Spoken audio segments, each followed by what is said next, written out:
नमस्ते दोस्तों, स्वागत है आपका इग्नाइट थॉट्स पर। आज की बुक बहुत खास है, ध्यान से सुनिए। एक सवाल, क्या तुमने कभी ऐसा फील किया है कि तुम बहुत बिजी हो, हर दिन काम कर रहे हो, थके हुए हो, लेकिन फिर भी कहीं पहुंच नहीं रहे? जैसे एक ट्रेडमिल पर भाग रहे हो, स्पीड है, एफर्ट है, स्वेट है, लेकिन आगे कोई मूवमेंट नहीं। या फिर तुमने कभी नोटिस किया है कि कुछ लोग ऐसे होते हैं जिनके पास भी वही 24 घंटे हैं, वही रिसोर्सेज हैं, लेकिन उनकी जिंदगी में एक अलग ही क्लैरिटी होती है, एक अलग ही डायरेक्शन होती है। वो हर जगह इफेक्टिव लगते हैं, घर में भी, काम पर भी, रिलेशनशिप्स में भी। उन लोगों में और हम में क्या फर्क है? इसी सवाल का जवाब है आज की बुक में। इस बुक का नाम है the 7 habits of highly effective people by Stephen R Covey. ये बुक 1989 में आई थी और तब से अब तक इसकी 4 करोड़ से ज्यादा कॉपीज बिक चुकी हैं। ये दुनिया की सबसे ज्यादा पढ़ी जाने वाली सेल्फ हेल्प बुक्स में से एक है। और आज मैं तुम्हारे साथ इस बुक के 7 हैबिट्स शेयर करने वाला हूं, सिंपल और डिटेल तरीके से। तो बने रहो। पहले थोड़ा जानते हैं इस बुक के ऑथर को। स्टीफन आर कोवी। कोवी एक अमेरिकन एजुकेटर, ऑथर और बिजनेसमैन थे। इन्होंने हार्वर्ड बिजनेस स्कूल से पढ़ाई की थी और जिंदगी भर ये स्टडी करते रहे कि जो लोग सच में सक्सेसफुल और फुलफिलिंग लाइफ जीते हैं, उनमें कौन सी कॉमन क्वालिटीज होती हैं। उन्होंने सैकड़ों साल की सक्सेस लिटरेचर पढ़ी, बायोग्राफीज पढ़ी और एक पैटर्न ढूंढा। उन्होंने नोटिस किया कि पिछले 50 साल की self help books mostly shortcuts और टेक्निक्स के बारे में थीं। Personality tricks, communication hacks, impression management. लेकिन उससे पहले की बुक्स जो 100-200 साल पुरानी थीं, वो कैरेक्टर के बारे में बात करती थीं, वैल्यूज के बारे में, प्रिंसिपल्स के बारे में। कोवी का मानना था कि लास्टिंग सक्सेस के लिए तुम्हें अपना कैरेक्टर बदलना होगा, टैक्टिक्स नहीं। और यही इस बुक की फाउंडेशन है। तो चलते हैं सीधे हैबिट्स की तरफ। Habit 1, be proactive. अपनी जिंदगी की जिम्मेदारी खुद लो। कोवी कहते हैं दुनिया में 2 तरह के लोग होते हैं। पहले, जो हर चीज के लिए बाहर को ब्लेम करते हैं। बॉस की वजह से नहीं हुआ, ट्रैफिक की वजह से लेट हुआ, मेरी किस्मत ही खराब है, मेरे साथ हमेशा ऐसा ही होता है। ये लोग रिएक्टिव होते हैं, यानी बाहर जो होता है उससे इनकी फीलिंग्स और एक्शंस डायरेक्टली कंट्रोल होती हैं। दूसरे, जो ये समझते हैं कि उनके और किसी भी सिचुएशन के बीच एक स्पेस है और उस स्पेस में उनकी चॉइस होती है। ये लोग प्रोएक्टिव होते हैं। प्रोएक्टिव होने का मतलब ये नहीं कि तुम्हारी जिंदगी में कोई प्रॉब्लम नहीं आएगी। मतलब ये है कि तुम ये डिसाइड करते हो कि उस प्रॉब्लम के बारे में तुम्हारा रिस्पॉन्स क्या होगा। एक एग्जाम्पल लो। 2 लोगों की जॉब चली गई। पहला सोचता है, बाजार खराब है, कुछ नहीं हो सकता, बस लक का खेल है।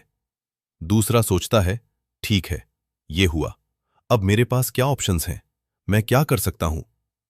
दोनों की सिचुएशन एक है, लेकिन रिस्पॉन्स अलग है। और यही रिस्पॉन्स उनकी जिंदगी को अलग डायरेक्शन में ले जाएगा।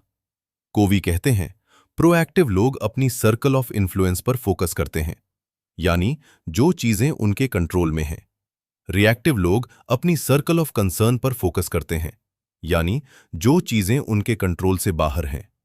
आज से जब भी कुछ बुरा हो, खुद से एक सवाल पूछो, इस सिचुएशन में मैं क्या कर सकता हूं। बस यही एक सवाल तुम्हें रिएक्टिव से प्रोएक्टिव बना देगा। Habit 2, begin with the and in mind. अंत को सोचकर शुरुआत करो। कोवी एक पावरफुल एक्सरसाइज देते हैं। जरा सोचो, तुम्हारे अपने फ्यूनरल में तुम सीक्रेटली बैठे हो और 4 लोग बोल रहे हैं, एक फैमिली मेंबर, एक दोस्त, एक कॉलीग और एक कम्युनिटी मेंबर।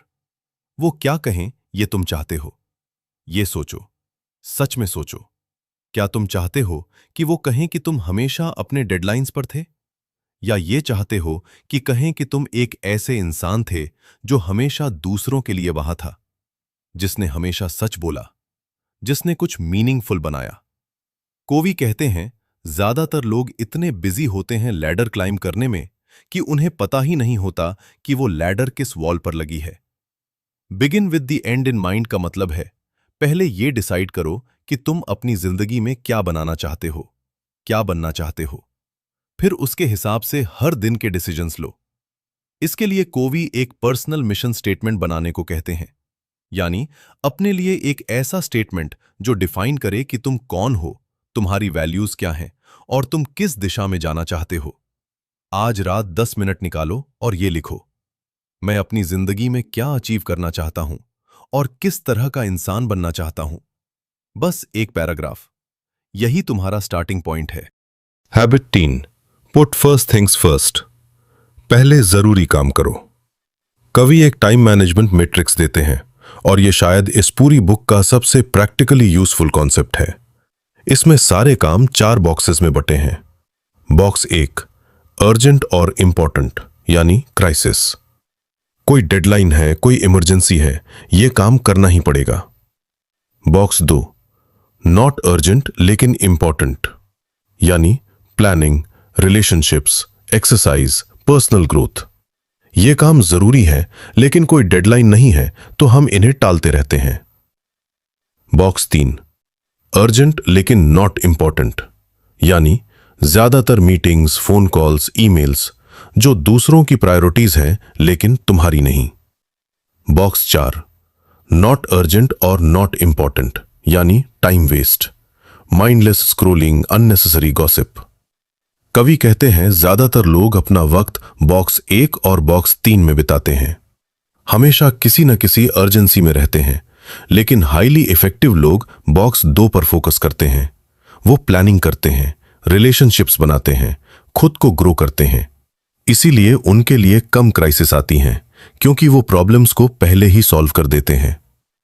कल सुबह अपना टू डू लिस्ट देखो और हर काम के सामने लिखो कि ये किस बॉक्स में है। फिर बॉक्स 2 का एक काम सबसे पहले करो, चाहे वो जिम हो, कोई इंपॉर्टेंट कॉन्वर्सेशन हो या कोई long term project. Habit 4, think win win, जीतो और जीतने दो। ये हैबिट रिलेशनशिप्स के बारे में है। कवि कहते हैं ज्यादातर लोग लाइफ को एक कंपटीशन की तरह देखते हैं। अगर तुम जीते तो मैं हारा, अगर तुम्हें प्रमोशन मिला तो मुझे नहीं मिला, अगर तुम्हारी बात मानी गई तो मेरी नहीं मानी गई। ये विन लूज माइंडसेट है। कुछ लोग दूसरी एक्सट्रीम पर जाते हैं, वो हमेशा दूसरों को खुश करने के लिए खुद को सैक्रिफाइस करते हैं। ये लूज विन माइंडसेट है। लेकिन कवि कहते हैं सबसे इफेक्टिव अप्रोच है विन विन, यानी ऐसा सॉल्यूशन ढूंढो जिसमें दोनों का फायदा हो। एक एग्जाम्पल लो, तुम्हारा कलीग किसी प्रोजेक्ट पर एक अलग अप्रोच चाहता है, तुम अलग। विन लूज माइंडसेट में तुम उसे कन्विंस करने की कोशिश करोगे। विन विन माइंडसेट में तुम पूछोगे तुम्हारी कंसर्न क्या है, मेरी कंसर्न क्या है, कोई ऐसा तरीका है जो दोनों के लिए काम करे। विन विन सिर्फ कॉम्प्रोमाइज नहीं है, यह एक क्रिएटिव सॉल्यूशन है जो दोनों की जरूरत को मीट करे। अगली बार जब किसी से डिसएग्रीमेंट हो, पहले यह समझने की कोशिश करो कि उनकी अंडरलाइन नीड क्या है और फिर अपनी, उसके बाद सॉल्यूशन ढूंढो। Habit 5, seek first to understand then to be understood. पहले समझो फिर समझाओ। कवि कहते हैं ज्यादातर लोग सुनते नहीं हैं, वो सिर्फ इंतजार करते हैं कि उनकी बारी कब आए बोलने की। तुमने खुद नोटिस किया होगा, कोई अपनी प्रॉब्लम बता रहा होता है और तुम्हारा दिमाग पहले से सॉल्यूशन बना रहा होता है, या उनकी बात से रिलेट करते हुए अपनी स्टोरी सोचने लगते हो। ये एम्पैथिक लिसनिंग नहीं है। कवि कहते हैं एम्पैथिक लिसनिंग का मतलब है सिर्फ वर्ड्स नहीं सुनना, बल्कि सामने वाले की फीलिंग्स और इंटेंशंस को भी समझना, उनकी दुनिया को उनकी नजरों से देखना। और जब कोई ट्रूली सुना हुआ फील करता है तो वो तुम्हारी बात भी सुनने के लिए तैयार होता है। एक सिंपल एग्जाम्पल, तुम्हारा दोस्त परेशान है, तुम कहते हो अरे ये तो कुछ नहीं है, मेरे साथ तो एक बार ऐसा हुआ था। ये उसे और अकेला फील करवाता है। लेकिन अगर तुम कहो ये सुनकर लग रहा है कि तुम बहुत ओवरवेल्म्ड हो, क्या हुआ, तो वो एक्चुअली खुलेगा। अगली कॉन्वर्सेशन में जब भी कोई कुछ बोल रहा हो, फोन नीचे रखो, सिर्फ सुनो, बीच में मत बोलो। जब वो खत्म करें तब एक सवाल पूछो जो ये शो करे कि तुमने सुना। हैबिट 6, सिनर्जाइज, मिलकर कुछ बड़ा बनाओ। यह शायद सबसे अंडररेटेड हैबिट है।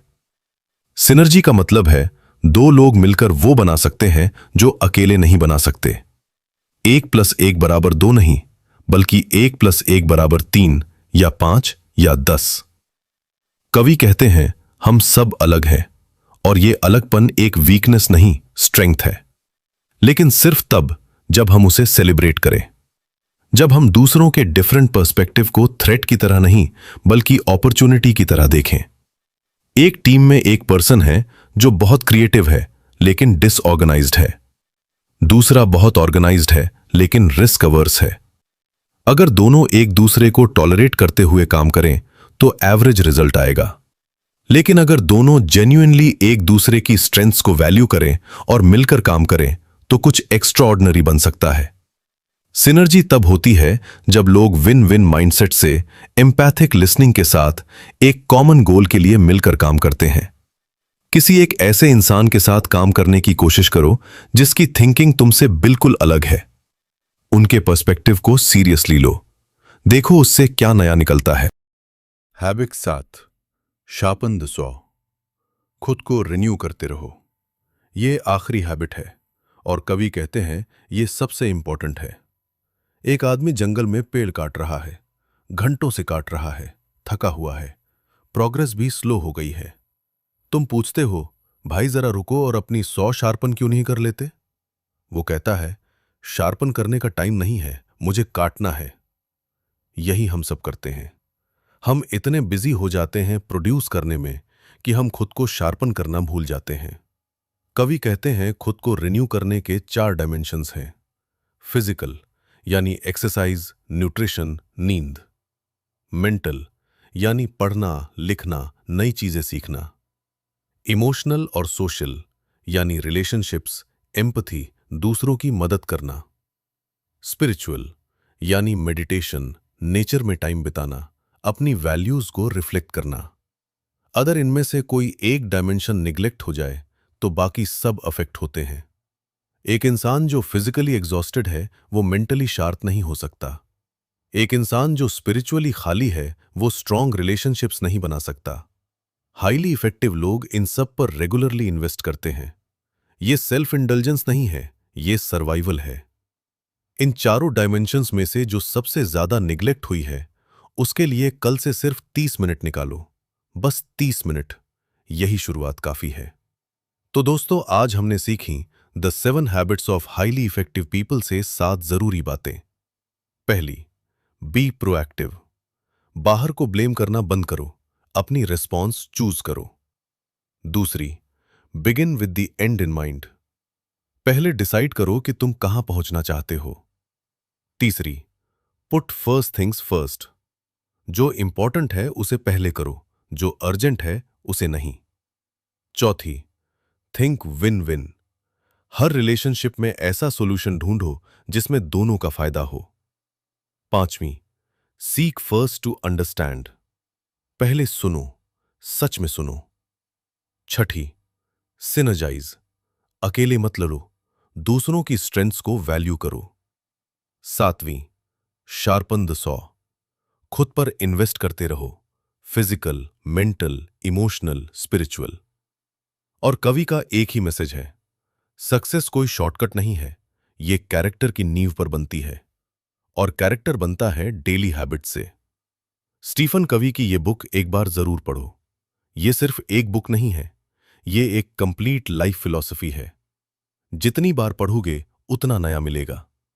और अगर तुमने ये पूरी वीडियो देखी तो एक काम करो, इन 7 हैबिट्स में से एक चूज करो जो तुम्हें सबसे ज्यादा जरूरी लगे और कल से उसी एक पर काम शुरू करो। एक से शुरू करो, बाकी ऑटोमेटिकली फॉलो करेंगी। नीचे कमेंट में बताओ इन 7 हैबिट्स में से कौन सी एक हैबिट तुम्हारी जिंदगी में सबसे ज्यादा मिसिंग है। ऑनेस्टली लिखो। और अगर ये वीडियो हेल्पफुल लगी तो एक लाइक जरूर करो। इग्नाइट थॉट्स पर ऐसी और बुक समरीज के लिए सब्सक्राइब करो और बेल आइकन दबाओ। मिलते हैं अगली बुक के साथ। तब तक कीप ग्रोइंग, कीप इग्नाइटिंग।